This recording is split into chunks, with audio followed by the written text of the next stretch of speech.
il est actuellement 18h10. Aujourd'hui, j'ai sorti une nouvelle vidéo après y avoir passé près de 15 heures de mon temps et je ne suis pas du tout satisfait du résultat. Il ne fait pas beau, il a plu aujourd'hui et je me sens pas super bien. On peut catégoriser ça comme une journée de merde. Quand vous subissez ce type de journée, vous avez deux possibilités. Premièrement, fuir, jouer à des jeux vidéo, manger du sucre, regarder des films, procrastiner en passant du temps à ne rien faire. Voilà, vous pouvez faire ce type de choses ou vous pouvez travailler. Ce que moi je vous recommande de faire, c'est ce que j'ai fait aujourd'hui, c'est d'avancer, de travailler sur vos projets. Alors le point de pourquoi vous devez travailler, c'est la raison pour laquelle je fais cette vidéo, qui est le point fondamental. Vous devez travailler lors de cette journée où vous n'êtes pas bien émotionnellement, où il n'y a rien qui va, pour la simple et bonne raison que peu importe ce que vous faites à l'issue de cette journée, elle sera plus ou moins la même. C'est-à-dire que vous vous sentirez plus ou moins bien, que vous fuyez le problème ou que vous travaillez. Parce que fondamentalement, peu importe ce que vous faites, cette journée sera pourrie à la fin. Donc la seule chose que vous pouvez avoir quand vous vous couchez, au minimum, c'est d'être fier de vous. Quitte à passer une journée pourrie, autant être fier de soi à la fin, en mode ouais, ma journée était toute pourrie, mais vas-y, j'ai fait ça, je suis fier de moi, j'ai accompli ma journée. Parce que fondamentalement, qu'est-ce que ça va faire? C'est que si vous êtes fier de vous à la fin de cette journée, ça va renforcer votre estime de vous. Qu'est-ce qui fait que vous avez une bonne estime de vous-même ou une mauvaise estime de vous-même? C'est tout simplement qu'est-ce qui se passe à la fin de votre journée. Si à la fin de chaque jour que vous avez vécu depuis le début de votre vie, vous êtes fier de vous, je peux vous garantir que vous avez une bonne estime de vous-même. Donc si à la fin de toutes vos journées pourries que vous avez, que vous en ayez 10 par an, 50 par an, 100 par an, 250 par an, si vous êtes fier de vous, vous allez renforcer votre estime de vous-même et en fait, au fil du temps, au fil des semaines, des mois, vous allez aller mieux mécaniquement. Vous vous sentirez mieux au fil du temps, vous serez dans un meilleur mood parce qu'en fait, vous aurez créé un momentum. Ce qu'il faut savoir d'un point de vue macro, c'est-à-dire l'échelle d'une semaine, d'un mois ou d'une année, c'est que si vous avez une journée vide où vous ne faites rien parce que vous êtes mal émotionnellement, ce que ça va faire, c'est que vous allez casser quelque chose qui s'appelle le momentum. C'est-à-dire que potentiellement, vous avez des projets en tête ou vous avez déjà entamé des projets, et si vous ne faites rien, vous allez casser l'identité de quelqu'un qui avance sur ses projets. Et vous allez aussi renforcer l'identité de quelqu'un qui fuit. C'est par le fait de travailler, de continuer à avancer malgré le fait que vous vous sentiez mal, qui va vous permettre de créer ce momentum et de renforcer l'identité de quelqu'un qui avance sur ses projets. Donc voilà pourquoi c'est fondamental de continuer à avancer sur ces projets, même si vous passez une journée pourrie.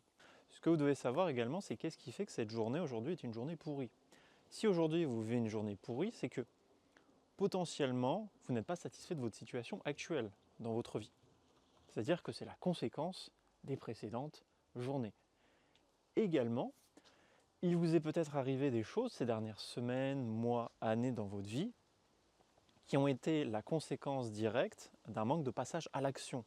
Que ce soit des mauvaises choses qui vous soient arrivées dans votre vie, d'un point de vue de la santé, des relations, de l'argent, potentiellement ces choses sont arrivées, plus ou moins, parce que vous n'êtes tout simplement pas assez passé à l'action dans le passé par rapport à ces sujets clés, fondamentaux qui sont importants pour vous, et que si vous étiez en bien meilleures conditions par rapport à ces sujets, vous vous sentirez tout simplement mieux dans votre vie. Donc voilà pourquoi c'est aussi fondamental d'avancer sur vos projets de vie quand vous vous sentez mal émotionnellement, que vraiment rien ne va. Parce qu'en fait, vous renforcez l'identité d'une personne qui continue à avancer malgré les difficultés. Ce qui va faire en sorte que les jours suivants, vous allez augmenter les chances d'aller mieux. Maintenant, plan d'action concret pour pouvoir passer à l'action, travailler, avancer sur vos projets quand vous vous sentez mal. Donc premièrement, on part de l'état initial. Vous vous sentez horriblement mal. Donc qu'est-ce qu'il faut faire? Se sentir mieux. Qu'est-ce que vous pouvez faire? Si vous avez suffisamment expérimenté la vie, normalement, vous savez quelles sont les actions qui vous font vous sentir mieux et les actions qui vous font vous sentir mal. Par exemple, moi, je vous donne un exemple d'actions qui me font me sentir mieux et ce que j'ai fait aujourd'hui avant de pouvoir travailler. Et à ce moment-là, il pleut. premièrement, c'est d'aller à la musculation. Moi, quand je vais à la musculation de mon côté, je me sens mieux émotionnellement parce que voilà, testostérone, baisse de la cortisol, on met du mouvement, on est fier de soi. Marcher, faire de la méditation, lire des livres. Voilà, c'est les actions qui me font me sentir mieux émotionnellement. Quand je les fais, je sens que un changement d'état, un état émotionnel qui s'améliore. Donc ce que vous devez faire, c'est que vous devez faire les petites actions qui vous font vous sentir mieux, premièrement, pour créer quelque chose qui s'appelle du momentum au cours de la journée, ce que je vous parlais plus tôt. Une fois que vous savez ça, faites la tâche la plus simple pour vous. Envoyez un message, commencez à travailler 5 minutes, 10 minutes. Et après avoir travaillé quelques minutes, 5, 10, 15, 20 minutes, vous allez vous rendre compte qu'en fait, c'est pas si difficile que ça. Le plus difficile, c'est de commencer. Et vous allez potentiellement pouvoir faire un deep work, c'est-à-dire travailler pendant 45 minutes, 1 heure et demie, 2 heures. Et à la fin de cette journée, vous aurez avancé dans vos projets. Donc voilà au niveau du passage à l'action. Pour que ce soit encore plus clair pour vous, je vais vous dire ce que j'ai fait aujourd'hui.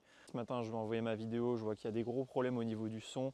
J'ai dû passer 1 heure et demie à le refaire alors que j'avais déjà passé près d'une dizaine d'heures pour une petite vidéo. Je me sentais mal et ce que j'ai fait vers 14h, 15h, c'est que premièrement, je me suis rasé. Voilà, action simple pour se mettre en action. Ensuite, après qu'il ait fini de pleuvoir, je suis allé à la gym. Puis après, j'ai cherché un coworking dans les environs où je suis. Et j'en suis arrivé au point où j'ai écouté un livre audio qui m'inspirait. Ensuite, je me suis mis à tourner cette vidéo pour vous parler de ce sujet qui me tient à cœur. Et aussi, j'ai pu planifier au cours de la journée un rendez-vous avec un abonné pour en apprendre plus sur lui. Donc voilà comment transformer une journée pourrie qui commence mal en une bonne journée. Et même s'il pleut, voilà, je suis content d'avoir fait cette vidéo. Donc voilà comment transformer une journée pourrie en une bonne journée. Plan d'action résumé de manière très simple.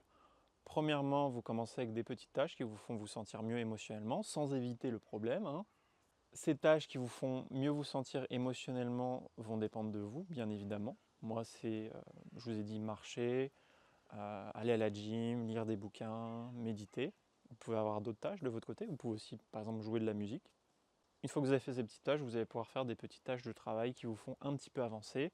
Puis après, vous mettez des grosses tâches en place, comme tourner une vidéo, prendre un appel important, travailler sur quelque chose pendant 45 minutes qui vous tient à cœur, qui vous fait avancer dans vos projets. Voilà en ce qui concerne cette vidéo. Si de votre côté, vous voulez en apprendre plus sur le typage de personnalité, connaître votre personnalité, vous voulez un coaching avec moi, discuter, sachez que vous pouvez aller en lien dans la description. C'était Yann et la chose que je peux vous dire, c'est que cette journée finit mieux que prévu. C'était un plaisir de faire pour vous cette vidéo. Je vous dis à la prochaine. Ciao, ciao.